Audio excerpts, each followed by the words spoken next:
ఏమన్నా నువ్వు బిడ్డలిద్దరికి ఇచ్చినావు కదా, ఆ చేత్తోనే వాడికి ఈరాదా? అన్నిచ్చిన తండ్రి ఇచ్చిన సమానమేనని పంతులు గారు చెప్తున్నారు కదమ్మా. పర్లేదు, అర్జున్ ఇస్తాడులే. రా, ఇవ్వు.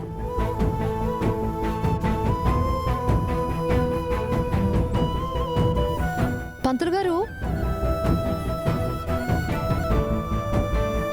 నాకు చిన్న అనుమానం. చెప్పమ్మా. తండ్రి తర్వాత తండ్రి పెద్ద కొడుకే, నిజమే. కానీ తండ్రి బ్రతికుండగా ఆ పెద్ద కొడుకు తండ్రి స్థానం తీసుకోవచ్చా? అది ధర్మమేనా?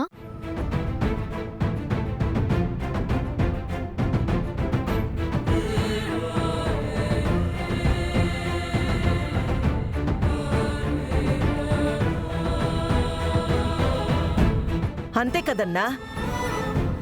ఇంటి పెద్ద లేనప్పుడు ఆ ఇంటి పెద్ద బిడ్డే తండ్రవుతాడు. ఇప్పుడు నీ బదులు వాడిచ్చినాడంటే అది నీకు మంచిది కాదు కదా. అట్టెట్టా ఇప్పిస్తావు నువ్వు? అయ్యా, ఆ అమ్మాయి చెప్పిన దాంట్లో అర్థం ఉంది.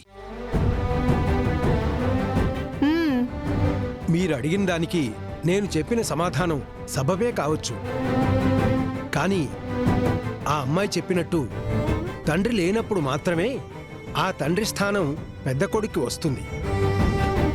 తమరు ఆరోగ్యంగా ఉండగా అబ్బాయితో ఇప్పించటం ఆ అమ్మాయి చెప్పినట్టు అది అపశకునమే అవుతుంది. మీ చేతులతో మీరివ్వటమే మంచిది.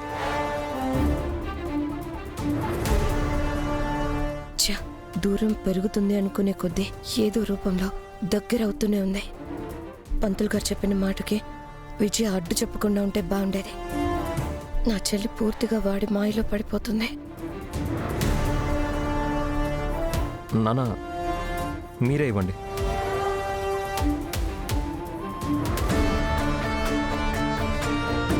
ఇవ్వన్నా, పంతులు గారు కూడా చెప్తుండారు కదా. ఓ ఎన్నా, ఏమి ఇంకా చూస్తుండావు? త్వరగా ఇవ్వు, పూజకి టైం అయిపోతా ఉండాది. త్వరగా ఇవ్వు. రే, రారా, రా, ముందుకి రా. తీసుకోరా, ఇవ్వన్నా.